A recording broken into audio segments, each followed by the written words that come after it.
আমাদের মধ্যে একটা ধারণা জন্মেছে যে নামাজ না পড়লে কি হয়েছে, ঈমান আছে। অনেক বেনামাজিকে নামাজের কথা বললে বলে, ভাই নামাজ না পড়লে কি হয়েছে, আমার ঈমান আছে। নাম আতর আলী, গায়ের থেকে দুর্গন্ধ আসে। নাম কি? আতর আলী, গায়ের থেকে আসে কি দুর্গন্ধ। ব্যাপারটা ওই রকম। আপনি বলতেছেন নামাজ না পড়লে কি হয়েছে, আমার ঈমান আছে, মানে আপনার ঈমান এত মজবুত। আপনার ঈমান তো আমার দরকার, যে না পড়লেও থাকে। অথচ নবী করিম সাল্লাল্লাহু আলাইহি সাল্লাম কঠোরভাবে বলেছেন, শক্তভাবে তিনি বলেছেন, আল ফারকু বাইনানা ওয়া বাইনাহুম তারকুস সালাহ। ঈমানদারের সাথে অমুসলিমের পার্থক্যই হলো মূলত নামাজ। এটা ঈমানদারকে পৃথক করে। অতএব কোনো অবস্থায় এটা ছাড়া যেতে পারে না। আমি আপনাদেরকে উদাত্ত আহ্বান করতে চাই, আমাদের অনেক ভাইরা আছেন যারা বাসায় নামাজ পড়েন, কর্মস্থলে পড়েন না, অথবা পাঁচ ওয়াক্ত নামাজ পড়েন কিন্তু একটু ঝামেলা হলে তিনি নামাজ কাজা করেন। পৃথিবীর অনেক দেশে আমাদের অনেক ভাই বোনরা আছেন যারা আমাদের কাছে প্রশ্ন পাঠান, বলেন ভাই সকাল থেকে নিয়ে নামাজের সময় পাই না, তো আমি একসাথে ডিউটি শেষে বাসায় এসে জোহর আসর মাগরিব এশা একসাথে পড়ি। নামাজটা এরকম ছেলে খেলা নয়। আল্লাহ বলেছেন, ইন্না সলাতা কানাত আলাল মুমিনিনা কিতাবাম মাওকুতা, নির্দিষ্ট সময় নামাজ পড়াটাকে অপরিহার্য করা হয়েছে। আপনার যদি এমন কোন জব, এমন কোন চাকরি করতে হয় যে চাকরি করতে গিয়ে আপনি নামাজ পড়তে পারবেন না, তো সেই চাকরি আপনি করবেন কিনা তার আগে সিদ্ধান্ত আপনাকে নিতে হবে আপনার ঈমানের আলোকে। আপনাকে যদি আমি অফার করি যে আপনি একটি জব আপনার সামনে আছে, আপনি একটা চাকরি করবেন, সেখানে আপনি ডিউটি চলাকালীন সময়ে শুধু নিঃশ্বাসটা বন্ধ করে রাখতে হবে, স্যালারি পাবেন আপনি 1 বিলিয়ন, কেউ করবে এই চাকরি?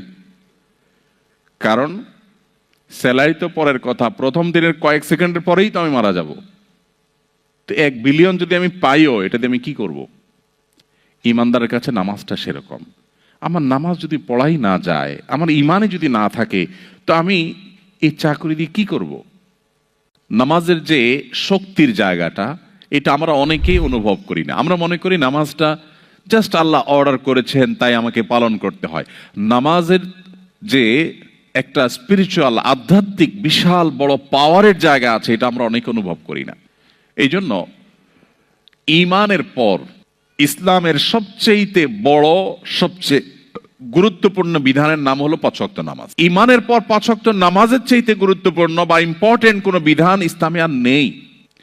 বিষয়টা এত গুরুত্বপূর্ণ যে কোরআনে কারিমে সলাতুল খৌফ সম্পর্কিত একটা ধারণা দেওয়া হয়েছে, বিধান দেওয়া হয়েছে। আপনারা অনেকেই তেলাওয়াত করেন, অনেকে জানেন।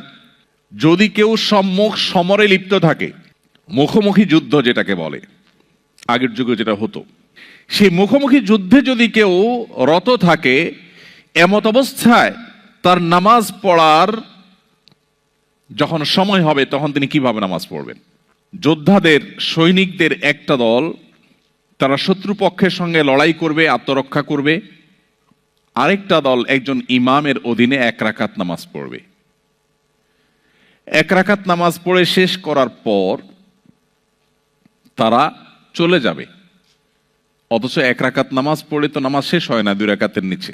মুসাফির অবস্থায় 2 রাকাত, সলাতুল খৌফ 2 রাকাত। এই 2 রাকাত অবস্থার যে নামাজ, সেটা 2 রাকাত নয়, বরং 1 রাকাত পড়ে তারা চলে যাবে। কেন? কারণ এটা রণাঙ্গন, এটা সাধারণ জায়গা নয়, এতগুলো মানুষের জীবনের ব্যাপার।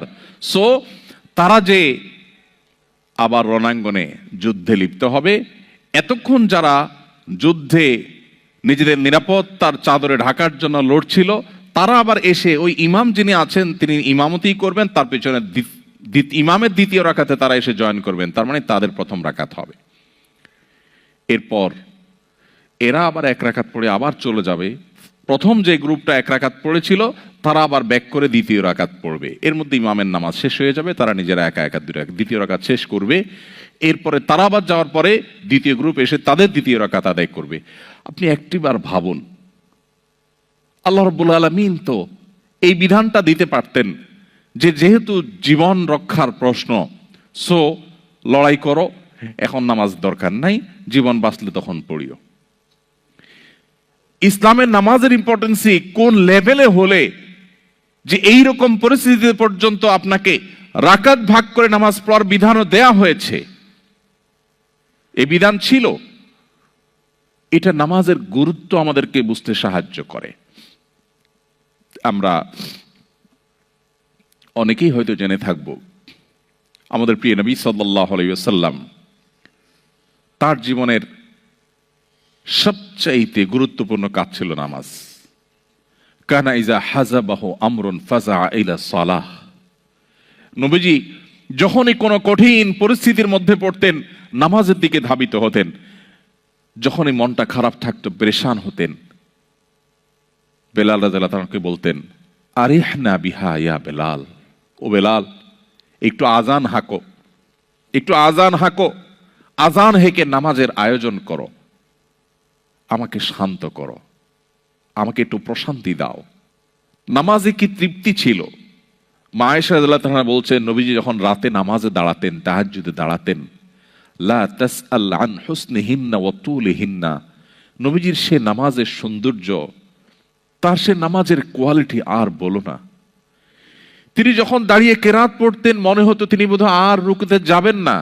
কত দীর্ঘ কেরাত হলে এক রাকাতে সূরা বাকারা, লম্বা লম্বা সূরা শেষ করা যায়, ঘন্টাকে ঘন্টা দাঁড়িয়ে থাকা যায়। নামাজে কতটা তৃপ্তি হলে এটা সম্ভব হয়। এরপর তিনি যখন রুকুতে যেতেন, এত দীর্ঘ সময় ধরে রুকু করতেন। মা আয়েশা রাদিয়াল্লাহু তাআলা আনহা তিনি বলেন যে তার রুকু দেখে, সে রাতের নামাজের রুকু দেখে আমার মায়া হতো। ইস, তিনি কি আর মাথা উঁচু করবেন না? আবার যখন সেজদায় যেতেন মনে হয় সেজদায় এই বুঝি তার শেষ সেজদা, আর মনে হয় মাথা উঠাবেন না। এত দীর্ঘ সময় নিয়ে নামাজ পড়তেন, এত লম্বা সময় নিয়ে নামাজ পড়তেন, এবং নামাজে দাঁড়িয়ে এত লম্বা সময় রুকুতে সেজদাতে অতিবাহিত করতেন সময় যে তার পা মোবারক ফুলে যেত। ভাইরা আমার, পা ফুলে যাওয়া কিন্তু কোনো স্বাভাবিক বিষয় নয়। আপনি অনেক সময় দাঁড়িয়ে থাকলে, একটা পজিশনে থাকলে হয়তো পা ব্যথা হয়ে যাবে, পা ফুলে যায়, এই ফুলে যাওয়াটা সাধারণ বিষয় না। কি পরিমাণ প্রেসার নিলে পা ফুলে যেত। নবী করিম সাল্লাল্লাহু আলাইহি সাল্লাম নামাজে সে তৃপ্তি পেয়েছেন। আজ দুর্ভাগ্য আমাদের কাছে নামাজটা জাস্ট বোঝা। নামাজটা জাস্ট, আমরা নামাজের সময় আসলে আমরা মুক্ত হওয়ার চেষ্টা করি, মানে নামাজটা পড়লাম, ঝামেলা শেষ হয়ে গেল। অথচ এটা আল্লাহর সাথে কানেক্টেড হওয়ার সুযোগ। আমার দিন রাত 24 ঘন্টার সবচেয়ে আবেগ ঘন সময়, আমার আল্লাহর সাথে কথোপকথনের সুযোগ। সহিহ মুসলিম বর্ণনা, নবী সাল্লাল্লাহু আলাইহি ওয়াসাল্লাম নামাজকে বলেছেন মুনাজাত মা আল্লাহ, আল্লাহর সাথে কথোপকথনের স্কোপ। অথচ এটা আজকে আমাদের কাছে বোঝা হয়ে গেছে। এই নামাজ, এটাকে যদি কোয়ালিটির সাথে আদায় করতে পারি, খুব ধীরস্থিরতার সাথে, লম্বা সময় নিয়ে, মনোযোগ সহকারে নামাজে কি বলছি সেগুলোর অর্থ বুঝে বুঝে আল্লাহর সাথে আমি যদি কনভারসেশনে, কথোপকথনে আমি রত হয়ে যাই, ডুবে যাই, তাহলে আমার মাল্টিকালচারাল সোসাইটিতে আমার ঈমান, আমার ইসলামের এই পরিচয়কে ধারণ করতে অনেক বেশি হেল্পফুল হবে। নামাজ অনেক বেশি হেল্প করবে। আপনারা আয়াত অনেকেই জানেন, আল্লাহ তাআলা বলেছেন ইন্নাস সালাতা তানহা আনিল ফাহশাই ওয়াল মুনকার, নামাজ মানুষকে অশ্লীল মন্দ কাজ থেকে বাঁচিয়ে রাখে। আমাদের অনেক ভাইরা আছে যারা ঠুনকো অজুহাতে নামাজ তরক করেন, বিশেষ করে এই ধরনের পরিবেশে আপনারা যেখানে আছেন। যে অফিসে আমার কলিগদের মধ্যে কেউ মুসলমান না, আমি একা মুসলিম, আমি একা নামাজ পড়লে কেমন দেখা যায়, সবাই তাকিয়ে থাকবে।